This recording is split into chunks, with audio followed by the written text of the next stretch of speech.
She has a dedicated commitment to creating inclusive spaces, and she's the co-founder of the Diversity Initiative for Tenure in Economics. She's founder and director of the Inclusive Peer On-Site Distance Mentoring Program, and she's also assistant director of the American Economic Association's Summer Minority Training Program, which we would love to interest a few of you in if we could. Dr. Sharpe earned her PhD in economics and mathematics from Claremont Graduate University, and she's currently an adjunct professor at the University of Richmond. Dr. Sharpe's research has been featured on the PBS NewsHour, Marketplace, The Carrie Miller Show, The New York Times, The Economist, and The Washington Post. She's a recurring guest on the BBC's Business Matters, and she's an opinion contributor to Bloomberg.com. She was named a Black Scholar You Should Know by the bestschools.org and blackenterprise.com.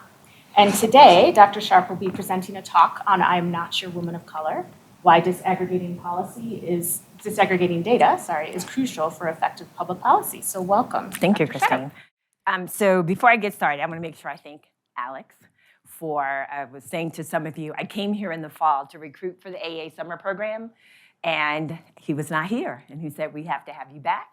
This is University of Richmond spring break. And I was like, yeah, let's do this on International Women's Day, which is the day that I founded the Women's Institute for Science, Equity, and Race. So Tim was asking me, did I do it on purpose? And the answer to that is no. So I'll tell this story quickly, but if you see any interviews of me, I've said it several times. So I gave up tenure. And what I didn't know was that put an asterisk beside my name. So as I was looking for jobs, I was having a hard time finding a job. And I was at Bucknell, and some things sort of shifted, and I was looking at being unemployed. Now, I've got 5 degrees. All of them are in like STEM or STEM adjacent. Econ, I consider STEM adjacent, not really STEM. And I was in a panic. And I sat at my desk, and I'd been Googling, like, how do you start a nonprofit? And I should say I had been thinking, I'd written out a plan for something called RISE in 2010. So Wiser is an offshoot of that. And because mentally, I was like, I am about to be unemployed, I filled out my paperwork in the state of Virginia, and I wanted my certificate in 24 hours. So I paid $100 more. And I go running with this woman named Derek Erickson, and I know they've got my paperwork because they called me and they said, what do you want us to take, like this PDF application, or do you want us to take your articles? And I was like, well, there weren't any instructions, but take the articles because then I won't have to submit them later. And so it's like 4:30 because I'm thinking, that means you call me, you have my money, you have my application. It's 4:30, they close at 5, and I'm going, like, y'all gonna make me mad, right? Got my money, haven't sent me a certificate. And I would say maybe about 4:35, 45, I get the email. And Deborah says to me, and it is International Women's Day. So that's the story, Tim. There is no way I could have planned that, because I'll be honest with you, it was March 8th to me, right? But for her, it was International Women's Day. So part of that for me, that this was going to be my calling, because there's no way I could have planned that, because it just was not on my radar. But having said that, in terms of why, the paperwork of Wiser, why I started Wiser was as I was reading reports about women, I would often see, except Black and Hispanic women. Or it would be a paragraph, and it would be all the ways in which Black and Hispanic women were not like women. And I'm thinking, I'm about to be 50, so I'm thinking, I am more than between the commas, and I am damn sure more than a paragraph, right? And so that was my motivation. So we focus on Asian, Black, Hispanic, Indigenous American, and multiracial women. That is who we center. We do our very best in our reports not to do any comparison across, because that others, right? And if you want to see or be other, then you can go read somebody else's report. That's not what we do. So the title of my talk, I Am Not Your Woman of Color, is I'm really trying to get people to stop using that term, right? And so it is loaded with a variety of things that I'm going to talk to you about. So my experience is reading reports and not seeing myself. How many of you have read a report and thought, they're not talking about me? And I know that there are folks who are younger, and that's okay, because the idea is, did you read something and you're like, they're not talking about me? Have you not, am I the only one who's had that experience? Right, it is, and I think it's incredibly common. And so one of the things, like, I don't see myself in the data. And so one of our other missions is to make sure that when Asian, Black, Indigenous American, Hispanic, and multiracial women read reports, they can see themselves, right? When I think about the using this term women of color and sort of othering, it always makes me wonder, like, 150 years since Sojourner Truth asked this, and I feel like I still am asking, ain't I a woman? Because if I am, then you should include me in your presentation. So when I ask people not to use women of color, there's one group who usually gives me the most pushback, and it is white women. And I am always like, why is it hard to put white in front of women? And I recently said to somebody about not using the term women of color, and she said, yeah, I know, but it's political. And I'm like, you know that it's problematic, but you're not gonna stop using it? Like, have you thought about the amount of erasure? Right? Because if you call me a woman of color, and this is not a trick question, but if you call me a woman of color, what are you erasing?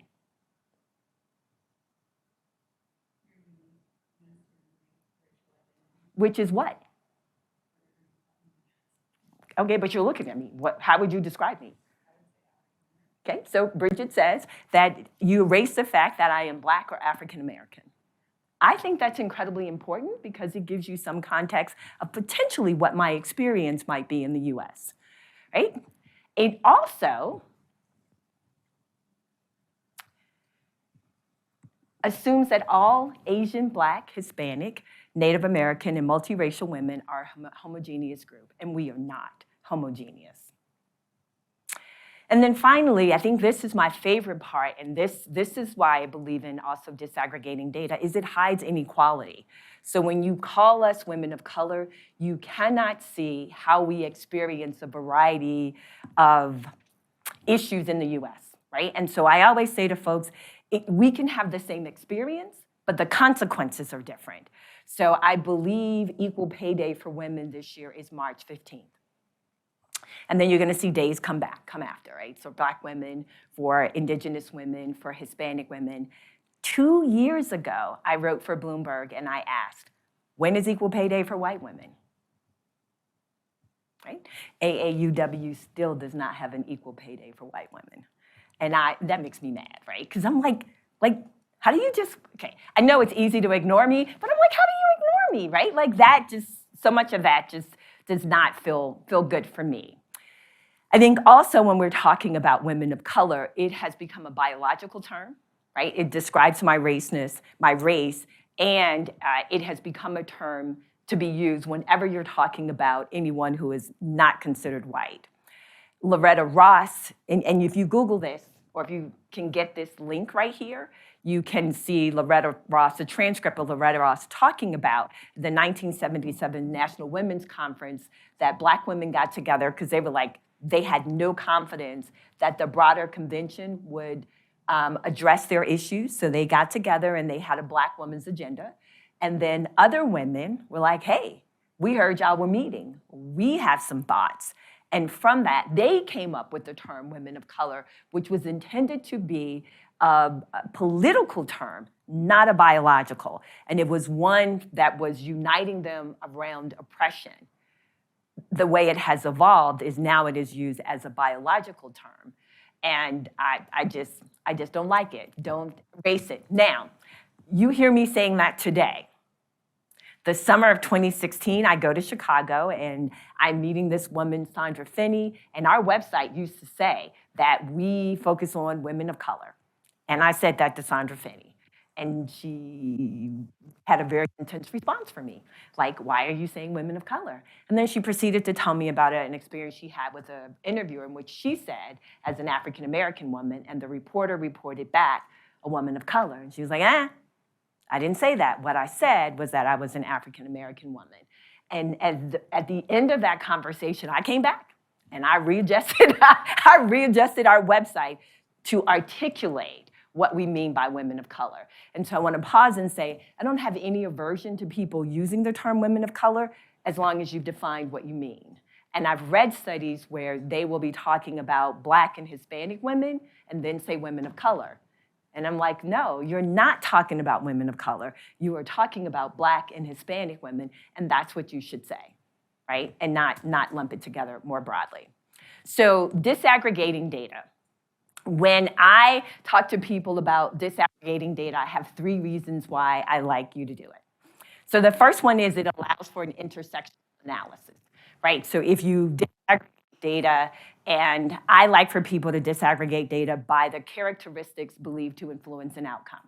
So for example, if we're talking about poverty, right? So if we think about poverty, what are some of the characteristics that influence poverty? And for the students, sorry, I remember your names. So Kevin, give me one thing that influences poverty. One characteristic that you think about influences poverty. Okay, so we've got education. Mylene, give me another.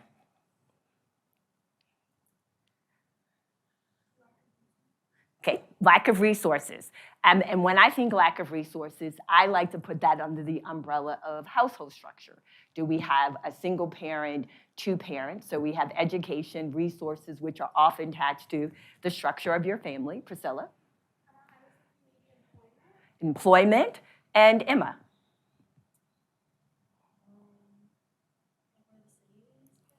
Location. Exactly. So we've got education, family structure, employment, location, and Ross, do you have one that you would add? Oh, so the timing of when you become a parent. Okay, perfect. Most people don't think about location.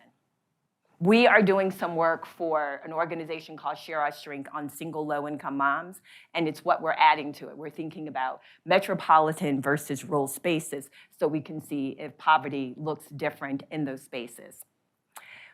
If you disaggregate the data, then you can unmask the inequality that's hidden in the aggregate. So a prime example of that is thinking about equal pay day. There is a day for women, and then when they disaggregate the data, you get the days for everyone else. But if we move that away from pay, you also see this in health issues. So when you think about breast cancer, we know that Black women have a lower incidence of breast cancer but are more likely to die. How do they know that? Because they took that data for women and they disaggregated that. Now, what are the results? That you now see that there'll be PSAs encouraging women broadly, but some of them will be targeted in Black communities to encourage Black women to go get mammograms. The same thing with cancer for men. I believe it is Black men who have a higher incidence of getting cancer. Again, less likely to get prostate, more likely to die from it. And those are things that you get because they took the time to disaggregate the data so that you could see what are the nuances that are going on with cancer? What are the nuances that happen with things like pay inequity? And then the third reason is it reduces cultural bias.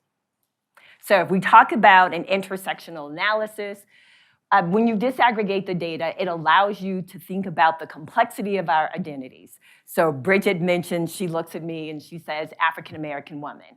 So I'm an African-American woman. You heard from my bio, I'm a little educated. I don't have children, I've never been married, and I own a house, right? So all of that influences a variety of ways that I experience life in America, right? You don't see me in data. If you see them talking about Black women, unless it's negative, right? Because I'm the stereotypical, because I'm educated in career, that's why I'm not married, that's why I don't have kids, right? That's how they will talk about me as a Black woman from that perspective. I show up in the data not from a positive perspective, but as a negative, and sometimes, you know, it annoys me because I'm like, dagnabbit, I am now a statistic, right? And that was the whole point of was to try not to be a statistic, but intersectional analysis allows us to think about the ways in which our identities interact to influence economic and social status. At the micro level, an intersectional analysis identifies individual experience. But if you bring that to micro, and I know the macro econ class is here, it allows you to think about the way that structural racism right? And sexism actually exists in a community. How many folks have had stats? Anybody had stats yet? A couple of you? Okay. I'm not gonna like make your eyes glaze over talking about stats. But if we think about data distributions, you always see things reported at the mean and the median. Those are the things that we talk about as central tendencies. When you have data in the aggregate and they become very skewed, which means instead of it having a bell shape, the hump is to the left or the hump is to the right. When your data is highly skewed, it is probably skewed because your population isn't correctly homogeneous. And so when we disaggregate that, what you then get to see is how those distributions change. And that gives you more insight into each group. Patrick Mason, who is now at UMass Amherst, mentioned that to me. He was like, Rhonda, look, when you disaggregate the data, especially when it's highly skewed, then you actually get to see what's the mean or median for this group may be very different for the mean or median for another group. And again, we're going to see that in the upcoming year when we talk about pay equity. And then the last one is what I've already said to you, is that I think that if we disaggregate the data by the characteristics believed to influence the population, then it helps us identify vulnerable populations. So all of the things that you've said to me about poverty, thinking about education, family structure, employment, location, and potentially the birth of a child. When I can disaggregate that by those characteristics and then again by race and gender, I get to see potentially of those characteristics, are they the driver for different groups? Do they operate differently? So since a lot of you are here in econ, 2019, when I was president of the National Economics Association, for years, the bulk of the conversation in economics has been around PhDs, right? What does the distribution look like at the PhD level? And because I'm talking to people about disaggregating data, right? Probably need to walk my talk. And so I disaggregate a little more, and then I see at the undergraduate level that Black women, in terms of growth over a 20-year period, breaking up to 2 10-year periods, the growth for Black women looked like the growth for Indigenous women. And I was like, what in the world is going on? Because so much of the conversation, even if it was at the undergraduate level, was generic. How women experience economics, but not how it operates by race. We were the only group, if you're talking about having large representation in the US. White women, 2,500 more degrees. Black men, 2,500 more degrees. For Asian women, it was also in the thousands. I think for Black women, it was an increase of like 47. Ridiculous, right? So often it is incredibly important to disaggregate so you can see how race and gender operate. So cultural bias. When we disaggregate data by broad racial categories, it assumes that white is the norm. So when I was talking about women, the norm is assumed to be white women. And when you see data disaggregated male-female, we'll compare women to men, then men become the norm. Marlene Kim is an economist at UMass Boston, and she has this concept called gender racism. And a lot of what Marlene talks about are those stereotypes that we have and the ways in which education, the legal, and the penal system operate to sustain them, right? So there's an organization here called the Women Being Project. And I met with them, their CEO, yesterday evening, and she was talking about how so many of their women have had some experience with incarceration. And I'm saying to her, a lot of the data we have, they don't answer that. So as I'm looking at single low-income mom, I can't answer that for her. But we were also talking about the ways in which when you interact with an educational system, the teachers bring their biases in and they make decisions about who's going to get what. I often tell people that the education system in the US is our first sorter for the haves and have-nots, right? When you think about tracking your tech, you're college bound, and then you're like whatever bound, right?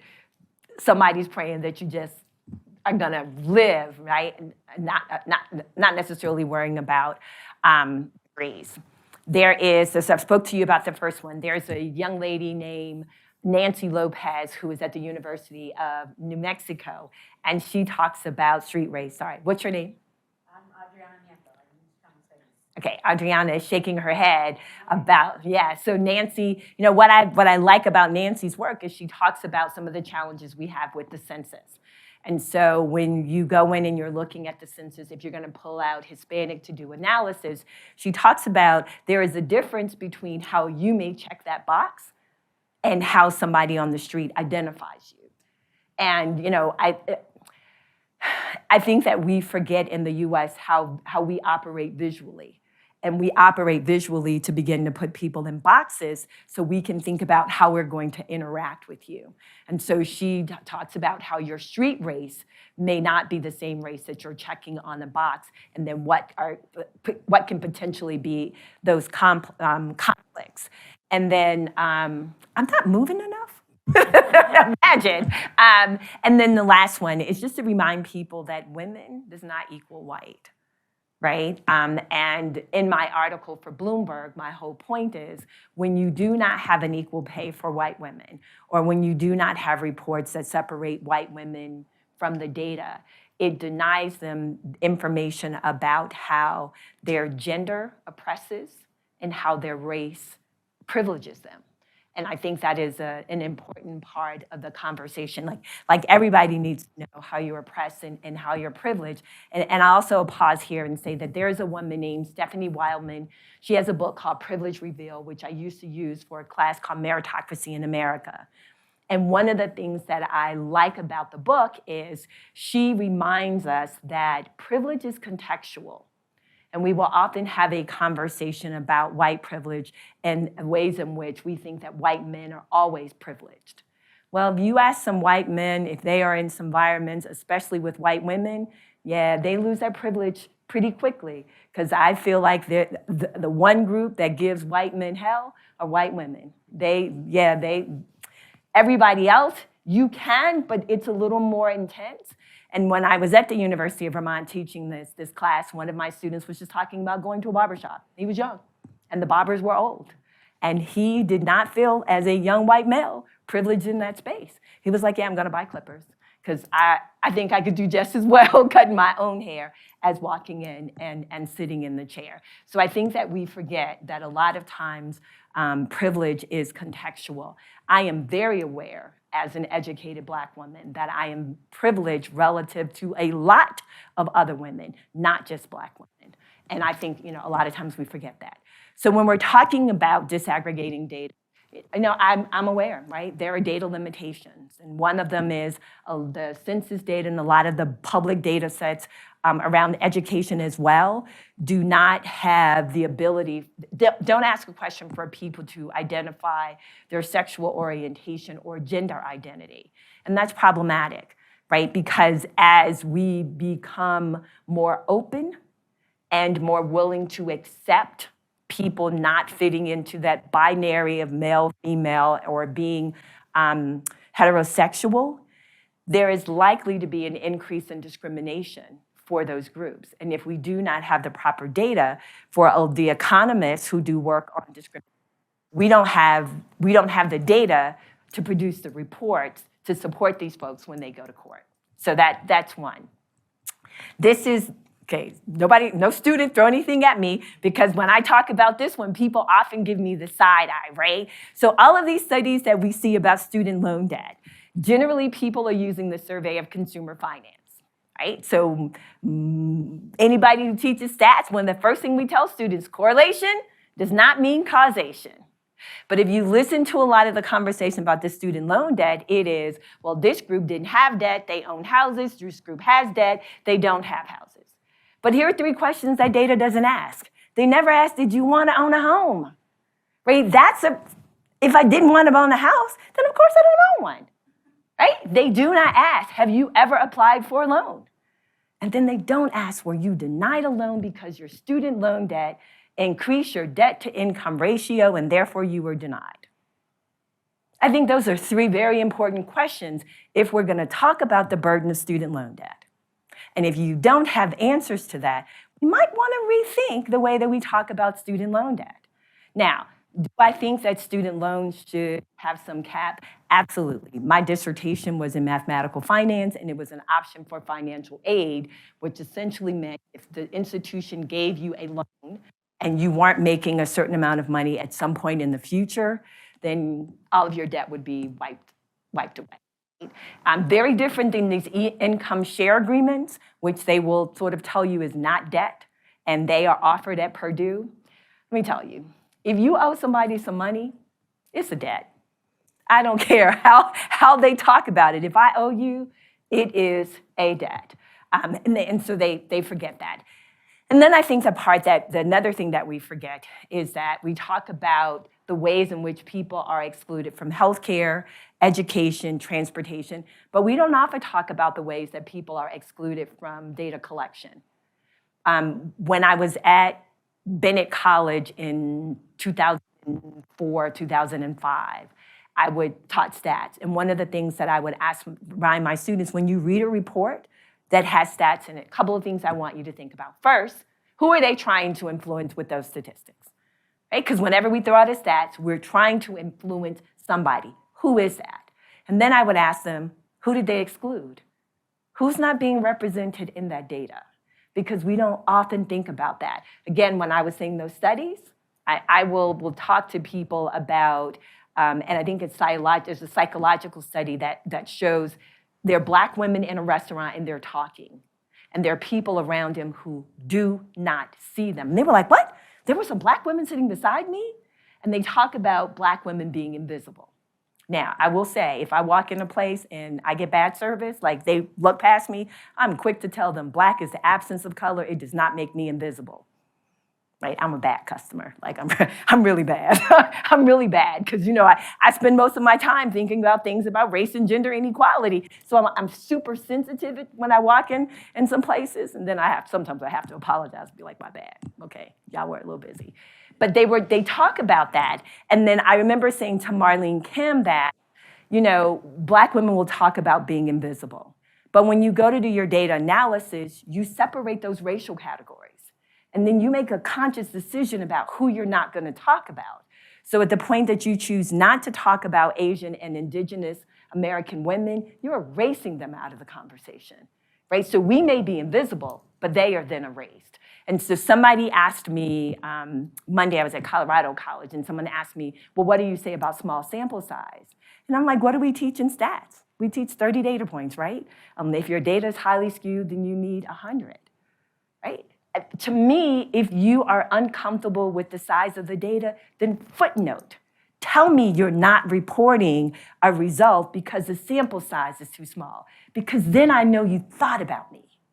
And I think for most of us, if you're not going to show me in your data, just at least acknowledge that you thought about me, right? And that's all it takes. Look, I want a sample size of X.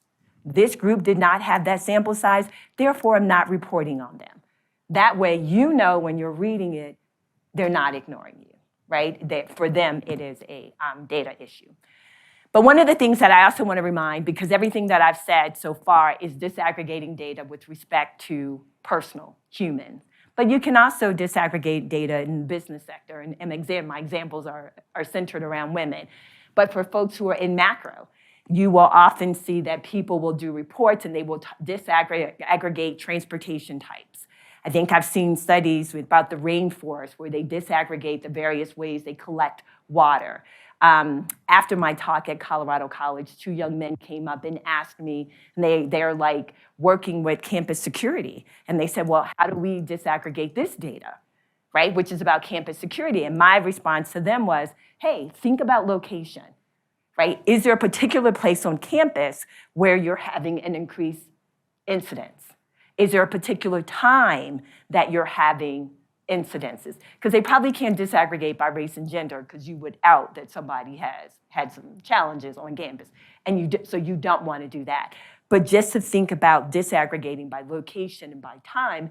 And then what that might allow them to do is to increase security around a particular time and around location. So if we know that it's 2 o'clock in the morning as somebody is leaving the library, then you can make sure that they can have escorts when they leave the library. So things of that sort. But I think with respect to women, it would be nice to know what are the sectors that women are in, because that's important for growth.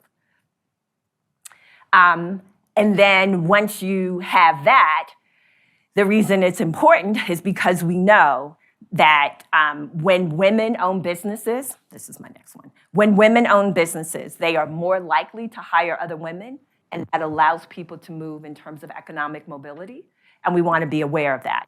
But you can't have an understanding of how women are transferring their skills.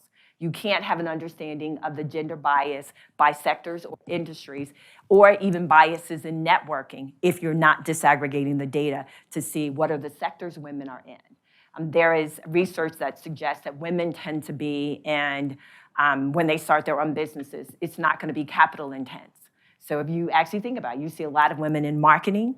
You'll see women in cleaning services, like all of the things that just may require me to have a computer, an email, and some knowledge. Even thinking about the number of women who are starting consulting businesses around like DEI or becoming personal coaches, none of that requires intensive capital, right? I need a laptop and probably an email and be willing to have some kind of social media presence.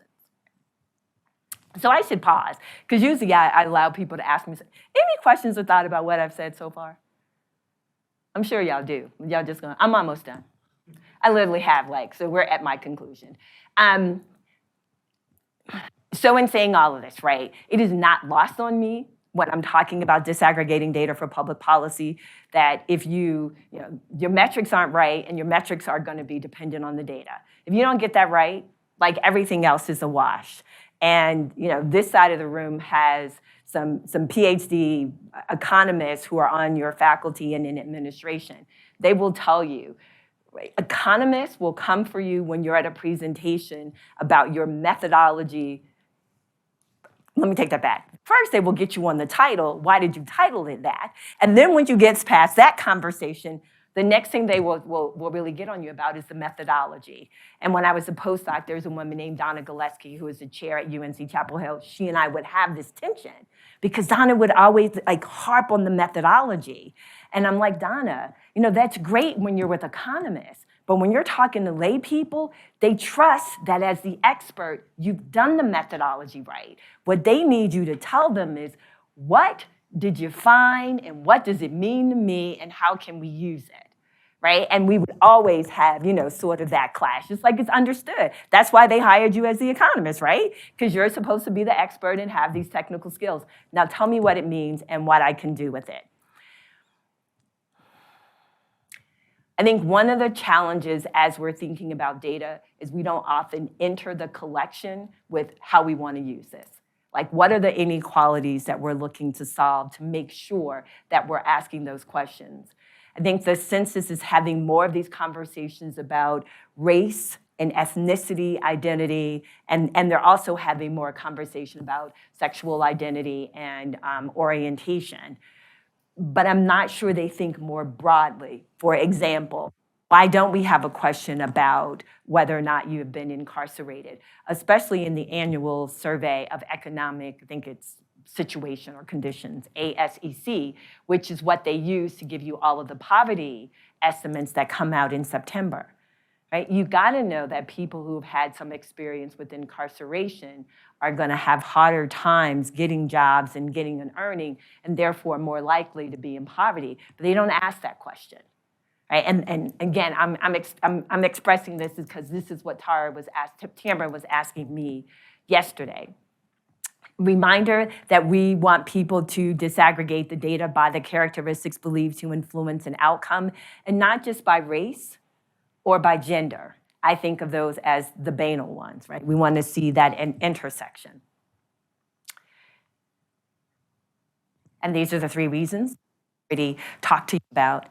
And then if you do these things, I think that what you get are policies that are effective. And and we were talking earlier just about bold policies. You know, if I'm going to be absolutely honest, to have an effective policy means you have to be willing to have policies that are targeted. We do something called Wiser Dialogue, conversations with women of color about issues, policies, and research that impact our lives.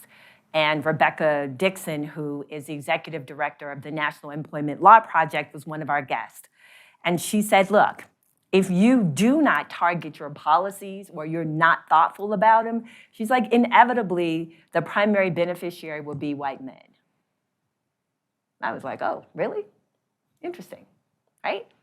But a lot of folks are not going to want to target policies because somehow we think if you target a policy, you're not being fair. And I get that, right? I do understand people thinking about being fair. But then I'd question then, are you really trying to alleviate the inequality? Because generally the reason you have that inequality is because there's something systemic that's not fair. And there's no way you can erase that systemic inequality without targeting your policies. Okay? So, thank you. Y'all were mighty quiet. And thanks to students for actually being responsive to my questions. I appreciate it. So I'm open. Please tell me your thoughts, your concerns, like ways that I might want to shift the way that I'm thinking about this. Open. Yes, Ross. I'm still kind of, I hear you, it's like the checks and balances on the top side of, say, the government. If they're targeting policy that doesn't fit you, I feel like they still step down on people's asking targeting policy. Can we expand the view of like how I'm not sure I follow you. What do you mean by stepping down on? I just mean like I don't like that person, so I'm gonna like target my policy to screw them over. Oh. I was kind of asking just how do we increase the scope of the checks and balances to make sure targeted policy benefits the big spectrum? But that's just it. Target policies are intended to impact a BICS, right? If you target a policy, then what you said to me is, I know that this group is vulnerable to this thing, and this thing creates this inequality. So I am going to target a policy that addresses this thing that then reduces this inequality. If you're not impacted by this thing or have this inequality, this policy should not be targeted at you, right? Like this, I'm not going to say that it shouldn't be your concern. I think the problem when we're doing target policies is most people respond, but what about me, right? Like, think about all the ways in which a particular policy excludes them, but we don't necessarily think about the ways in which the thing that created the inequality already excluded a group. So in general, a targeted policy is addressing the inequality. We're saying in this moment that everybody's concerned about inequality. Right? So if you're really concerned about inequality, then have a policy that addresses it, not this broad policy. Right? So like think about, right now we're talking about the effects of repealing the benefits, the additional money that people got from food stamps. Right? In some ways, it's absolutely crazy. COVID's really not gone. Like check your days. In fact, we had a webinar this morning, and Himajeh was running the webinar. She's just coming back from Germany. And she said the person she went with Germany tested positive for COVID, and she's not doing well with it. And this is a young person who's not doing well with it. So COVID's not gone. And then you think about the fact that we're getting the reports about inflation is not going down. And then they're taking away food stamps. Now, this extra portion for food stamps for folks. That makes no sense whatsoever, except, again, as Tamara and I were chatting with yesterday, in our heads, you need to work for what you get. Without understanding in many spaces, you go to work every day, truly all day, and you're still not going to make enough money to take care of your family. That's a problem, and that's what I mean by a target. So to me, that was a target. That was a target policy, recognizing that in COVID, people were going to be strained financially. They actually were thinking about the number of children who got their meals at school. parents needed to have additional money to be able to feed them, and the fact that your kid was now home all day. The number of parents who I heard say, oh my God, my kid is, I need them to go back to college just so I can have more money because the amount of what it's costing me to actually feed them. That's what I mean by a targeted policy, right? So it doesn't have to be a particular racial or gender group. And then I think when we're talking about poverty, we forget, despite what the narrative says, the majority of people in the US who are poor are white.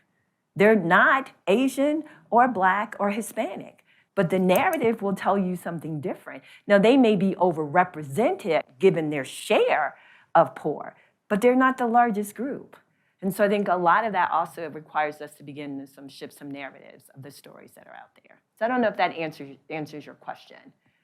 No, it did. It kind of intensifies my need for that support slot, because if people at the top are spotlighting certain policies to target, if we don't have the support as this presentation is pushing, I think we get lost in the things that we think are important while ignoring other things that we can target. I'm in absolute agreement with you. It is probably my shortcoming because I'm data. I'm like data all day. I tell people like it's gonna be cause of death, data overload, right? That's gonna be what my obituary says. But as we're doing this work around low-income moms, one of the things I'm saying to them is that we need to be in the community. Like, I need to be talking to people to see, is this data reflective of your experience, right? Because what we're finding is when you do metro and rural, you have a higher home ownership in rural spaces than you do in metro. And I am sure when people are thinking about folks who are single low-income moms, you're not thinking that they own property. But they do. And I think a lot of it happens in rural spaces because people don't leave and they get what's called the home house, right? That becomes then your inheritance that you get. So you do own a home. Now, you might not have bought that home, but you own that home because you didn't leave the area. You know, it's things of that sort that I am learning is important so that I know that when we are writing about this and thinking about shifting narratives, that this data aligns with the experience. And that is why often if you see a congressional testimony, it's diverse. There's like the researcher, and then there's the person in the community who brings in the lived experience of real people, not just, you know, this number, right? So that you have that you get the full picture. I'm sorry? The awareness of the variables are huge, I think. The stats we get lost in proving the verbiage, and we isolate variables to stay on task. Or off task, right? You can use it to stay on or off. Statistics, it's the same numbers, but the wording. That is absolutely right. And I teach stats, and it is one of the things that I always ask my students. Would you talk about this as a 4 in 10? Would you talk about this as a 40%? I had a conversation with someone on Monday, and I think it was 52% of the folks responded a particular way. And she said the group that she was presented to was like, ooh. And she was alarmed that they saw it as a glass half full. And I was like, but it was a glass half full. Right? Like if you don't want it to be seen that way, then don't present the data, right? Because if you give me the slide and I see 52% and I understand stats, then I know that means 52% of the people are on the positive side, 48 not. Now, I'm only concerned about the 48 if I'm concerned, like if we have a metric for where we want to be. But if we haven't decided where we want to be, 52, I'm like, that's more than half. We doing all right. And she was alarmed about that. So I agree with you. There's a book, I think there's a book like How to Tell Lies with Statistics. Yeah, I mean, like literally, that's the title of the book. I think I just either bought it or I got it on Audible because I want to hear the way that guy is talking about how you tell lies with data. And I often think you're not really telling a lie as much as what did you decide you want to focus on, the 52 or the 48? I left out 9 out of 10 people like this toothbrush, but there are only 2 options. Yep. Well, 10% didn't like it. Which do you care about? So thank you. Other thoughts or comments? Uh-oh.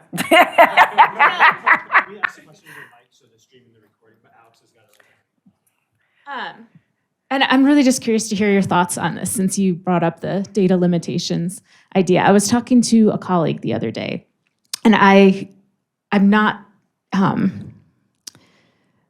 the word I'm looking for? Immersed in this area of research, but he was telling me that it's becoming more of a problem when you check the race box when you're filling out a survey, the census, something like that, that Hispanics, as they become wealthier, they tend to change their racial category to white. And I'm just curious to know if you have heard about this, or kind of what your thoughts and what your response to that might be, and if it's a problem. So I am not the expert, but Marie Moore in the back probably knows a little bit more. The census has been talking about that, right? And I don't know that they've talked about it with regards to wealth, but they do talk about if when Hispanics check race, they are more likely, I think it's 97% check white if they check a race with an ethnicity as being Hispanic. Marie? I forget. Yeah, no, that's a very good question. Actually, there have been some researchers who have looked at that in terms of looking at, some of it's come out of census data in the American Community Survey, but some individuals they have Hispanics in their background somewhere, so they might check something in the ancestry category, some kind of Hispanic rate, but then when it comes to the Hispanic ethnicity questions, they say that they're not Hispanic. I know that the Pew Research Center is also concerned with, the reports are all based on self-reported data, and so they talk sometimes about the non-Hispanic Hispanics. So they have somewhere in their background Hispanic ethnicity or Latino ethnicity, but then they're not reporting or not self-identifying. Some of the work that has been done by Steve Trejos at UT Austin, Brian Duncan, and then also, Francesca Antman, who's at CU Boulder, has recently been joining some of their projects, and they've been able to look at data over a longer period of time and have been able to identify for Mexican Americans in particular, as they become wealthier, and some of it's through intermarriage, or not wealthier because they're intermarried, but those who are wealthier and less likely to report being Hispanic or Mexican American, they find somewhere that there was intermarriage, and so at some point their self-identification with part of their ancestry groups no longer is part of what they're willing to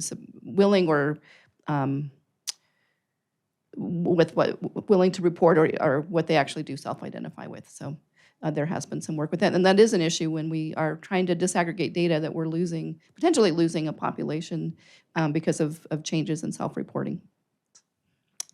Yeah.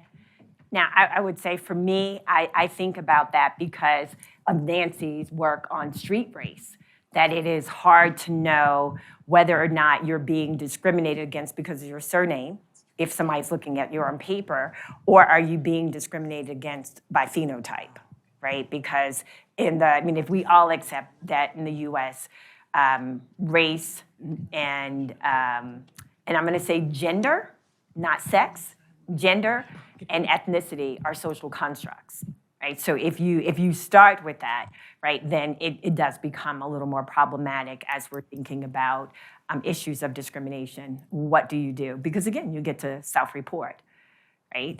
And I'm not against self-reporting, right? It just makes it harder for us to do the work to support the discrimination cases. I wanted to defer to any students because I'll have time with you a little bit later. But so I'm Adriana Nieto. I'm a professor and chair of Chicano Studies here at MSU Denver. I'm an oral historian and ethnographer, autoethnographer. So I'm also engaged in lots of different levels of conversation at the institution about diversity, equity, and inclusion. And so I have a couple of comments. One about the last question, especially in the context of MSU Denver when we were trying to get the HSI status. I teach Chicano and Chicana Studies, and one of the main questions that we grapple with our students, Chicano identified, Hispanic identified, however, is that term is problematic for many of us. And when MSU was pushing, they called it an identity campaign.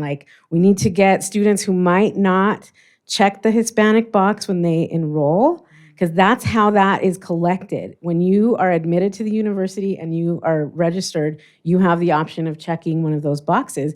And because there's only one option, Hispanic, and we know that there are multiple ways in which we identify ourselves, we might not identify with the term Hispanic.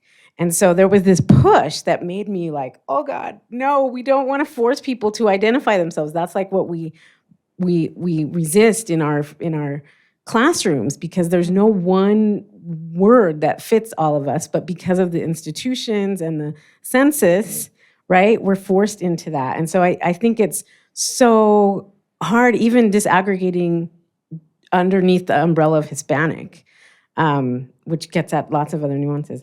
But another question that I had, and Dr. Moore is going to be like, you always bringing this up, because I'm not a stats person. Okay. And I feel like stats and data, like you mentioned, can get manipulated. They are presented in a way because there's motivation for particular outcomes as a result of the data. And so I wanted to ask you a little bit more about how do you ensure that the data is reflective of experience when the experience cannot always be quantified in a statistic? Okay, so I'm gonna answer the last part first. Okay. So first of all, most experiences can be quantified in a stat if you ask the right question, right? And when you said like you're not a data person, but if you're an ethnographer, you're doing data all day long. I mean, I remind people that when you complete a survey, you're answering with a word that then is attached to the number that we then analyze.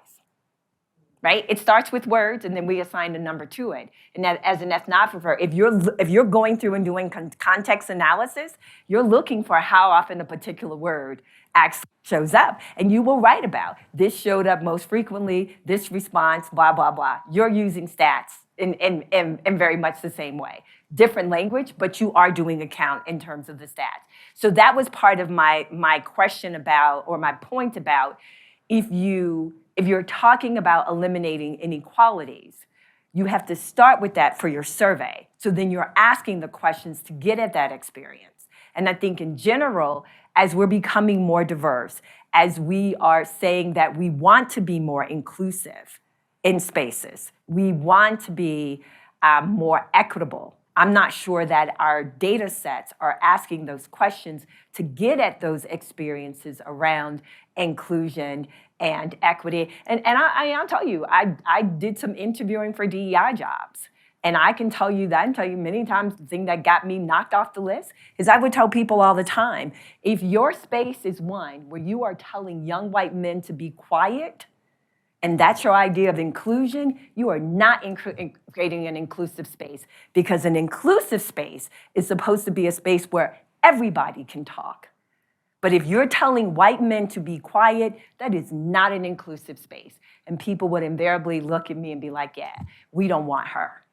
But that's the definition of an inclusive space. And an inclusive space doesn't require me to be brave.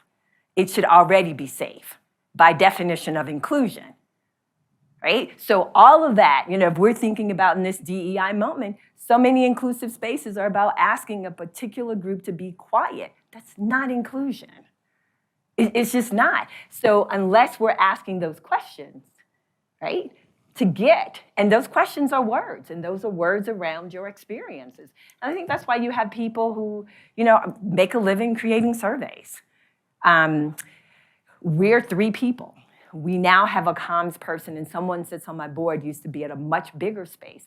And he said everything they did started with a conversation with him, with the comms team, so that they knew in the grant, how are they going to be involved? How are you going to be talking about this? What's going to be the narratives? What's going to be the push out? I think in a lot of surveys, we're not having those conversations about experience beyond race. Does that answer your question? Okay. I have a buddy who's coming in journalism, and she's like, but I don't do these stats. I'm like, but you do, right? The words, we just make them numbers and then go through and analyze them. There can be a gap. I feel like, and I'm not a traditional ethnographer. I mostly do oral history and testimonial. And yes, you're looking for patterns, but I don't. I still feel like there's a gap when the end presentation or the end outcome in the presentation form for whoever you're presenting to, who has power to make changes, I still feel like there's some gaps when you only use data and numbers to make the argument. But if you're doing your report correctly, even if I say 3, I should be telling you what the 3 means, right? What does the 3 represent? So even in that, I am using words. And I think that, I'm averse to qualitative. Like, I don't like qualitative. And that's hard for some people. But I'm like, I don't like qualitative because I feel like I'm an outlier in qualitative data. And so I'm going to be the person who says the stuff way over there. And if you're in the center, you're not going to acknowledge me. You immediately discount me. I don't know. I feel like in stats, if I'm an outlier, you have to acknowledge that there was an outlier. And then here are the people I eliminated. I don't think I've seen that in qualitative data because they're focused on, they've already come in this with a story to tell. It makes me incredibly uncomfortable. But the other thing I would say, if you are a good presenter, you should be talking about, here is who is at my mean, my medium, here is the bulk, but then here is this other stuff that we also saw that we didn't have an explanation for. I think the hardest part in doing the presentation is you've got to be willing to do enough of the work to put it in context. Right? And so our very first Wiser dialogue is with Margaret Sims and Julianne Malveaux. And one of the things that Margaret says, for those of us who do regression analysis, right? Like people like to throw in and just talk about the coefficient with no context. And you can't do that. You can't talk about the data without having a context, which is why I was saying to Ross, if you look at a lot of these testimonies, you'll see the researcher and then you see the people who are doing the work so that you can put the context around what the researcher is saying, right? You really can't do it without both. Now, if you had asked me that a year ago, I'm like, well, I need to know those people. I don't need to talk to them. Let the data speak. But now, partnering with someone, I'm thinking about that different because I do worry, especially when we're talking about shifting a narrative, right? Like we're doing this work to shift a narrative. I worry, does this data, like when these women see this, are they going to be like, yeah, that feels like me? Or are they going to be like, wait, who answered that question? Because we don't know anybody who fits that. And fortunately, when I was talking to Tamara yesterday, she was like, yep. Because one of the first things she asked me was, from single low-income moms, she was like, family size. I was like, the 75% of them have, their household is 1 or 2, right? So 2 people, 1 kid or 2 kids. But if you think about the narrative around people, single low-income moms, she's like, yeah, they'll have you think she's got kid after kid after kid after kid because she's milking the system. That's not what the data shows at all, right? The majority of single low-income moms have 1 kid. And then the next largest group is that then they have 2 kids. And a high percentage of them get child support, unless you're white. White women aren't the group who are reporting child support, for which she said to me, hey, that might be an enforcement issue, which is a whole different conversation. Like we will go after these folks, but we're not going to go after the white male to make sure he's doing child support. That's not how I looked at it. I was like, oh, I looked at it and I was like, and they'll make you think that black men don't support their kids. Look at this. Enforcement was her read of the data because it's the space that she's in terms of context. That would be my comment on the other side, right? It's the context, right? Uh-oh. Don't make it hard for me, Tim. I'll try not to. It's kind of a build off of Dr. Nieto's comments as well. As an institution with limited resources, and in my time at the institution, you always just default to what your federal reporting requirements are. So you are defaulting to what the census definitions are and so forth. And so as a best practice, from a tier down from what you're required to promote, have you found other organizations, obviously you don't want to do 2 surveys and have survey fatigue and add, additional costs. Are there kind of best practices within that to, when you go to report, your diversity versus just automatically defaulting to what the feds are asking? So I'm not a best practices person, and I know people are like, what in the world, right? Someone said to me, what best practices are status quo, right? What everybody is doing. I am a look at your campus, and so I'm sorry. Pronounce your name for me again. Adriana made the point about your identity campaign. I think that there are people on your campus who will help you think about how you should reporting your data with the data that you have, right? Because as she's saying, you have a bunch of information on the admissions, and if you need to alter that because you need to know differently whether it's to be a HSI or MSI or predominantly Black institution or whatever may be the next that the Department of Ed is going to be recognizing and then having grants for, you can adjust that on the front end. I think that when we look to what everybody else is doing, that is square peg, round hole, as opposed to we've got institutional knowledge. We've got folks who have been here a number of years. What are they telling us is the need for our community? And then how do we report accordingly? That's where I am, right? It's good to know what they're doing, but if you're taking what they're doing to fit here, that's a problem, as opposed to asking folks on your campus, what do we need? Because most of the time you know what your campus needs, right? You know if you're going for money, whether it's private foundations, et cetera, you probably already even know what kind of information they want, right? Just historically or seeing where they're moving. And you can begin to change your applications because nobody will notice, right? The new kids who are applying hopefully didn't apply last year. So they don't know when you ask them stuff, it's new to them. They will answer and keep on moving. If that is, if that's help, I'm just not a best practices person. I am, what does my community lead? So when Christine mentioned the Diversity Initiative for Tenure in Economics, which is a program in economics for junior faculty to help them get to tenure. First, it was something I did before I had tenure, and Marie was in our first cohort as a mentor. So much of that program was based on my experience. I was looking and going, like, there's no way you have to learn. Everybody has experienced this year after year after year. We can get folks together and talk about what are the common things that we experience and give advice about that without having people, I had this experience, I had the same experience. Well, 10 years ago, this person had the same experience. We know that. And that's how I approach, right? Thinking about what your campus needs. And you've got people here, right? You've got people who have probably been here.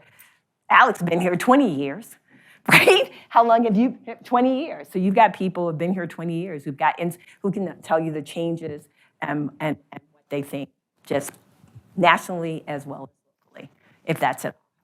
Thank you That's very my much. approach.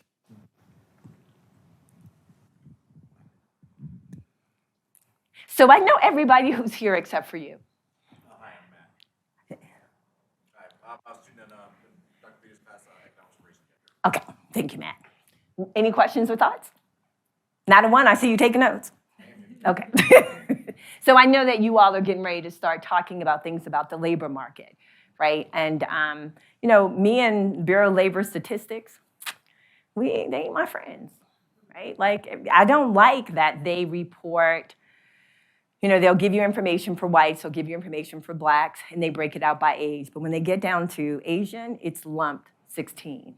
And so because I can be snarky, imagine, and I tweeted at them once, like, how come y'all don't have this on Asians like disaggregated? And they tweeted back, oh, but we do, look here. And I was like, y'all are kidding me, right? Because where you can create the disaggregation for Asians more broadly, it's not seasonally adjusted. And I'm like, y'all know we do not use data that's not seasonally adjusted. So I'm always a little angry with them because I don't understand why they will not disaggregate that, right? It just means they're 6% of the population at this point. And if you're still worried about numbers, then you do like you did in the early days when you were concerned about the representation of blacks, over sample, right? On some levels, I'm like, y'all, this really isn't that hard.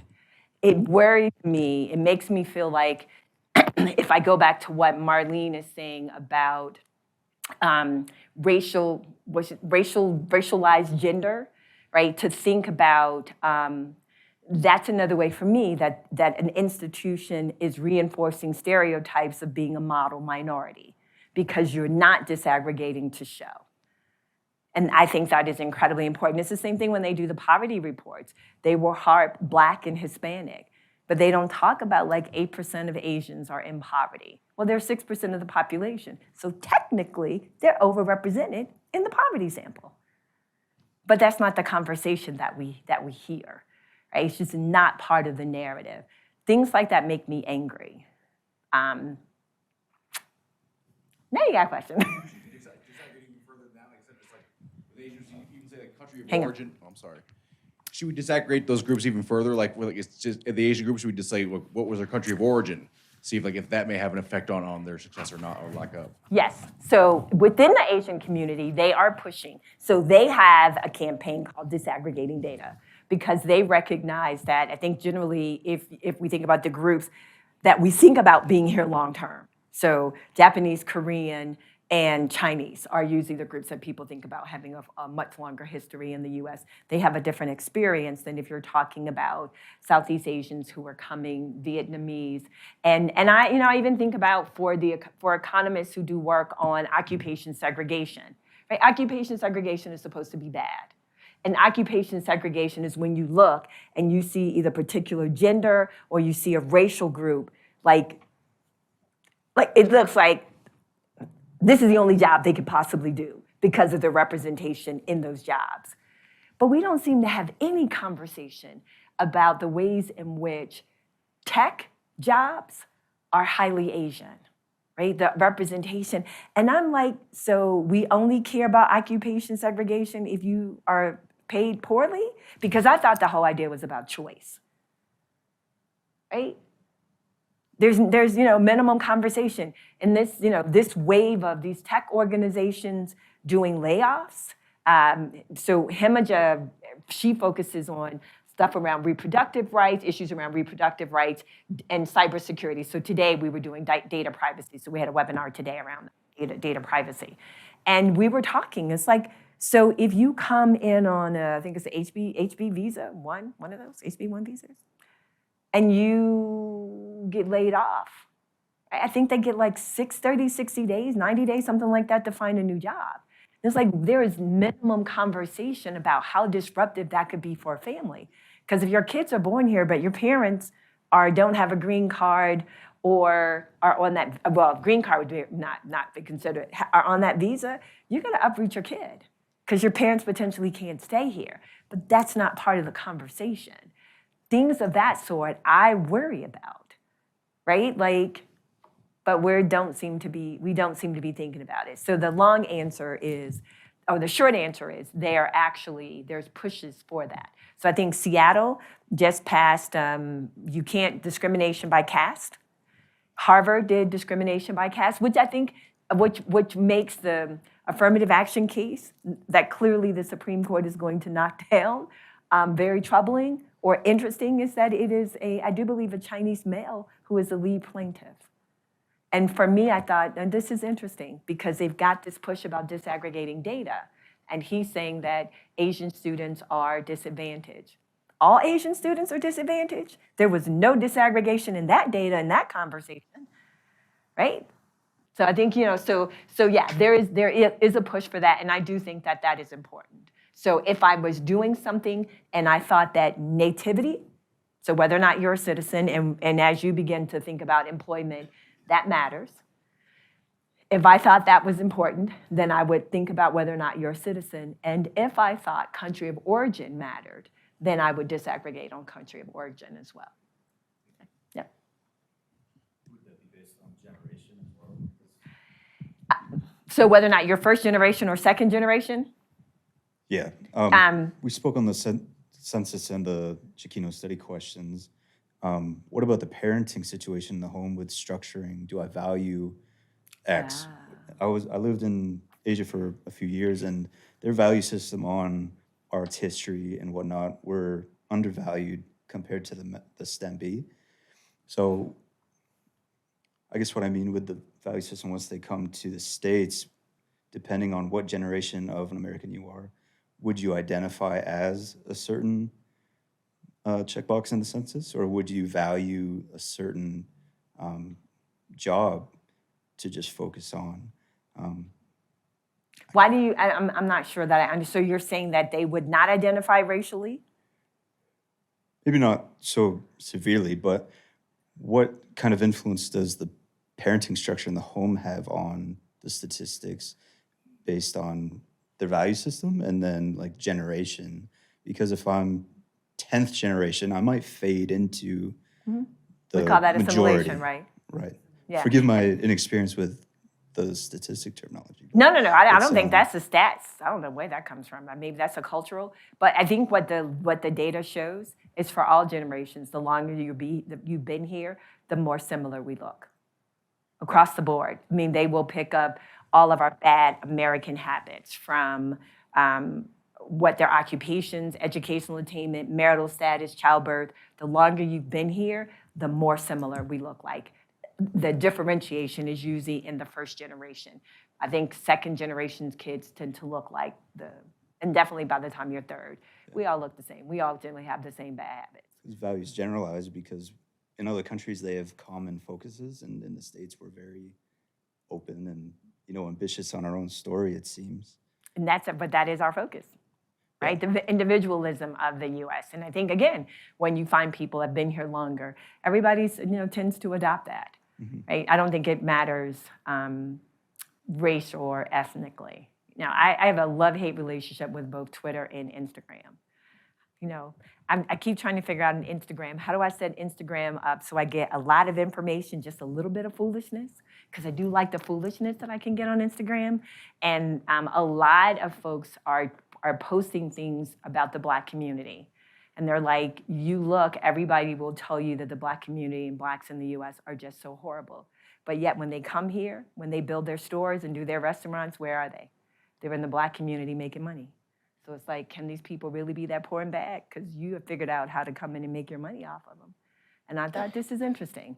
And I say to people the things that we forget that the U.S. exports. We export education, and in many instances, we export racism and sexism that we don't necessarily talk about, right? That people who may never have seen me in my life will see me and have some assumptions because I'm Black. It's interesting to talk about the opportunities because the percentage of PhDs from Africa is insanely high compared to the particular country in Africa. Is it Nigeria? It tends to be Nigeria. Yeah. Yep. And last week, NPR was, okay, I'm gotta read. I do my days by what I sort of heard on NPR. But I think it was last week because they did the election, was last week or so, and there was a lot of this conversation about the unrest in Nigeria. And that is a lot of motivation for people coming either here or going to Britain, right? And so even when we're talking about disaggregating data, there's a lot of conversation about native-born Blacks versus immigrant Blacks. And and I don't know her name, I do remember her being at Princeton, and she said that that's the wrong comparison, is that when you're doing the comparison, you should be thinking about Blacks that migrated and then immigrant Blacks, because Blacks who migrated from the South for better opportunities were moving for better opportunities, and that's also why you immigrate to the US, is for better opportunity, right? And if you look at folks who migrated for better opportunities, they tend to do much better than folks who stay in place. Because they're aware of the alternative. Okay. I don't know. Yeah, maybe. Well, I think I think that you move for the hope, right? That it will be better than whatever this is, right? And I think that's that. I am one of those who, when people talk about the U.S. being built on immigrants, I always remind them, some of us were imports, right? Because people forget that part. And they're just like, immigrants, no. Because some of us weren't thought as humans. You were imported as a product. And I wish that people, again, would tell that full story. And I'm not, I didn't used to be like, rah, I'm an American descendant of slaves. But I think as I'm watching other people really claim their identities, I think more about that. right? I think more about, like, what does it really mean for me to be a descendant of slaves in the US with a mother who is fair, right? It's like, what does that mean? And if you watch the very first one with Margaret and Julianne Malveaux, and if you've never seen Julianne Malveaux in some spaces, yeah, like, she rough. Love her to death, but Julianne's rough. And she clearly says in this interview, she's like, you don't get Black people who look like Margaret and I because the slave master behaved himself, right? And you have to think about that in the US. Like, what does it mean when you are very muddish looking like me, right? How do you own that? When you're talking about thinking about identity, right? I have to think about that. And some of us who are muddish like me are clear. We're like the only people who get mad if you call us anything but Black. We'll be ready to fight you. Everybody else will be like, no, I'm not Black. We're like, who you calling not Black? And for me, I will say, like, at Stanford, it was really hard for me because my crew is Asian. And people would look at me and go, are you part Chinese? I would lose my mind. I would. And my crew would look at me like, Rhonda, what's wrong with being Asian? And it was like, it's nothing. Because what I heard was, little Black girl, you can't be an engineer. All I knew was math. I'd never heard that I couldn't study math until I got to Stanford. I'd been taught by women in high school. I'd been taught by women as an undergrad. And then I went to grad school at historically Black college. I had been taught by Blacks. So all I knew were people who looked like me. So for me, what I heard was that they were challenging my race by the space that I was in. And my crew responded like, and then I had to get them to understand, like, no, it's not about you. This is how I internalized that, because I was being challenged, like, you're not supposed to be in this space. You shouldn't be here. This isn't a space for women. This isn't a space for Blacks. And I'd never heard that.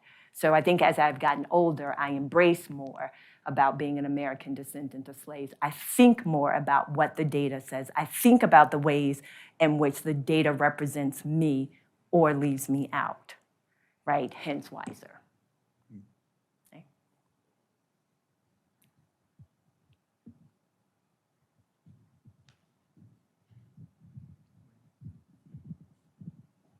Any other questions or thoughts? So I think the last thing that I will just share with you, we have a framework around vulnerability, which I think gets at a lot of what Ross asked me about in terms of targets. And the idea, so there's a whole body of literature around vulnerability. So when your wildfires happen or when the floods happen in California, there's this disaster literature that talks about the people, there's a certain type of person who can overcome that, because they've got resources, and especially if you think more globally when disasters happen. And so from that, we've been thinking about doing policy analysis based on the vulnerability, so that you're not centering necessarily race or gender, but the vulnerability. And when I spoke to somebody about it, she's like, oh, yeah, that's cool, but people may hear that as you're suggesting that we be race blind, that we're colorblind in policies. And I was like, wow. And my whole idea is, if you focus on the vulnerability, I might not think of you, white male, as being vulnerable in this space, but if you do, then you're gonna support the policy. Right? And I felt like, to me, you just shift them away from, you shift the conversation away from race and gender to the vulnerability, because that's what we're really trying to address. How do you make people less vulnerable to a particular thing that generates a bad outcome? So, we're done? So, thank you all.